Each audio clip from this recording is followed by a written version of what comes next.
इस फिल्म में जान मार्टिलो को दिखाया गया है जो एक नौजवान इतालवी अमरीकी और जदीद दौर का डॉन जान होता है।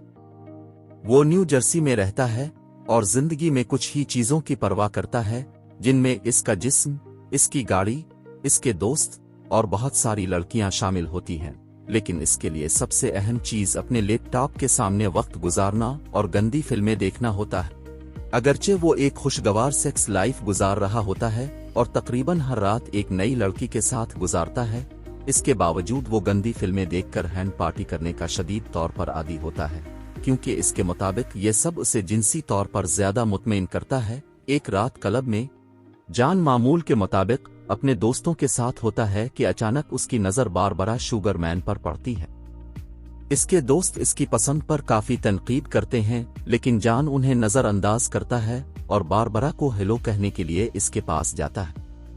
अगला मंजर जान और बारबरा को एक साथ डांस करते हुए दिखाता है, जिसके दौरान वो एक दूसरे के काफी करीब आ जाते हैं। डांस के बाद जान बारबरा को छूने की कोशिश करता है और इसे वन नाइट स्टैंड की पेशकश करता है, ताहम बारबरा जान को रोककर उसकी पेशकश को मुस्तरद कर देती है और टैक्सी में चली जाती। जान इसके रवैये पर हैरान होकर क्लब वापस आ जाता है और हमेशा की तरह एक और लड़की को अपने साथ ले जाता है। अगले दिन वो अपने दोस्तों की मदद से इसे फेसबुक पर ट्रैक कर लेता है और इसे लंच के लिए पूछता है। इसके बाद इनमें मुलाकातों का सिलसिला शुरू हो जाता है। ताहम जान हमेशा की तरह सेक्स पर इसरार करता रहता है, जबकि बारबरा सेक्स के वादे के साथ उसे कंट्रोल करने और बेहतर बनाने के लिए जोड़ तोड़ करती रहती। इसी दौरान बारबरा जान की कमजोरी का फायदा उठाकर उसे क्लासें लेने और उसके खानदान से मिलने के लिए भी कायल कर लेती है। बारबरा के मुताबिक जिंदगी गुजारने के 1 महीने बाद आखिरकार बारबरा सेक्स के लिए मान जाती है। ताहम जान इसके बाद भी मुतमईन नहीं होता और बारबरा के सोते ही अपनी आदत से मजबूर गंदी फिल्में देखने के लिए बैठ जाता है। इसी दौरान बारबरा इसे पकड़ लेती है और चौंक जाती है। ताहम वो बारबरा को दोस्त की तरफ से मजाक का बहाना बनाकर उसे दोबारा राजी कर लेता है। उनका रिश्ता दोबारा शुरू हो जाता है। अलबत्ता जान अब भी अपनी आदत से बाज नहीं आता और अब अपार्टमेंट के बाहर बारबरा से छपकर गंदी फिल्में देखता है। ताहम एक दिन बारबरा जान के कंप्यूटर पर ब्राउजर की हिस्ट्री चेक करती है और सारा मवाद देख लेती है, जिस पर वो अपना ताल्लुक जान के साथ हमेशा के लिए खत्म कर देती।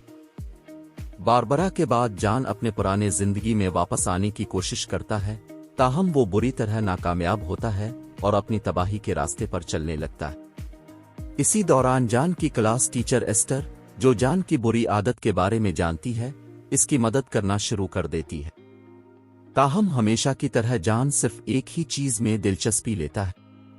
कुछ मुलाकातों के बाद एस्टर जान को बताती है कि वो जिनसी ताल्लुकात से ज्यादा गंदी फिल्में देखने से मुतमईन इसलिए होता है क्योंकि ये एक तरफा कमिटमेंट है। वो इसे बताती है कि अगर तुम खुद को सही तरह खोना चाहते हो तो ये किसी दूसरे शख्स के लिए होना चाहिए, एक बाहमी तजुर्बा। एस्टर की बातें जान को बहुत मुतासिर करती हैं और जान आखिरकार अपने खानदान को बारबरा के साथ ब्रेकअप के बारे में बता देता है, जिस पर वो काफी नाराज होते हैं। लेकिन मोनिका उन्हें बताती है कि बारबरा जान के साथ सिर्फ इसलिए थी क्योंकि वो जानती थी कि वो इसको कंट्रोल कर सकती है। कुछ दिनों के बाद जान बारबरा से भी मुलाकात करता है और इसे बताता है कि वो इसे कंट्रोल करना चाहती थी और वो उसके बगैर ही बेहतर है। आखिर में जान एस्टर से मिलने का सिलसिला शुरू कर देता है। अगरचे दोनों की उम्र में काफी फर्क होता है, लेकिन जान को इस बात का यकीन हो जाता है कि वो एक दूसरे को समझते हैं और वो सिर्फ एस्टर के साथ ही सही तरह खो सकता है और जिंदगी से लुत्फ अंदोज हो सकता है।